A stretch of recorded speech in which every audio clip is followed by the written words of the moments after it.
Bonjour, ici Roch Giguère. Bienvenue à cette capsule conseil Charbonneau Floral.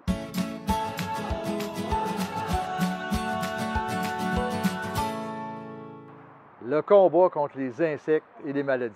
Malheureusement, quand on fait du jardinage, parfois on est confronté avec un problème culturel dû à des insectes ou des champignons. Mais il ne faut pas s'épeurer devant ça, vous savez, c'est facile de lutter contre ça. Comment on doit faire? D'abord, les plantes sont comme nous autres. Si une plante est en santé, elle n'attrapera pas de maladie, ou du moins, elle va être moins susceptible de l'attraper. Alors, quand on les plante, bien important de les planter dans du bon compost, comme ici un compost de crevettes, dans un bon substrat de plantation, un bon terreau de jardinage floral, comme on voit ici en arrière. Alors, déjà là, au départ, on donne toutes les chances possibles à notre plante potagère de ne pas attraper de maladies ou d'insectes. Bon, bien, c'est sûr qu'il y en a qui sont vite sur la gâchette. Hein? C'est toute l'artillerie lourde. On voit ici les tronces, les Defender, Métézin, Bug Killer. Il y en a qui vont aller tout de suite là-dessus. Mais il faut penser que quand on fait un potager, on va consommer des plantes. Donc, il faut faire attention.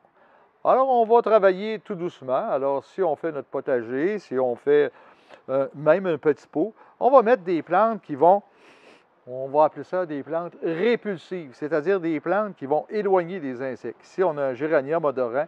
Certains insectes n'aiment pas ce parfum-là et ils vont être éloignés. Aussi, quand on a notre potager, il faut éviter les mauvaises herbes.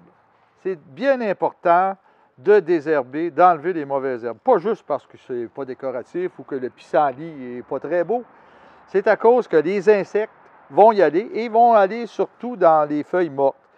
Et bien entendu, si nos plantes indésirables sont à côté de nos plantations, bien, elles vont enlever de l'énergie aux plantes.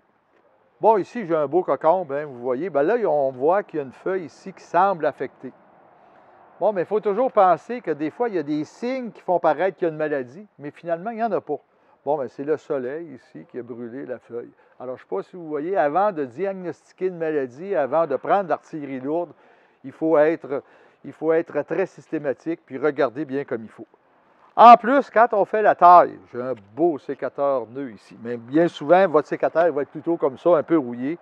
Très important, quand on passe d'une plante à l'autre, et surtout quand on va tailler une plante malade, bien de désinfecter notre sécateur avant d'aller sur une autre plante. Parce que si on ne le désinfecte pas, bien justement, on transmet la maladie. Certaines plantes vont être plus susceptibles. Ici, j'ai une plante ici dans les curcubidacées, c'est-à-dire les cocombes, les zucchinis, etc., les citrouilles.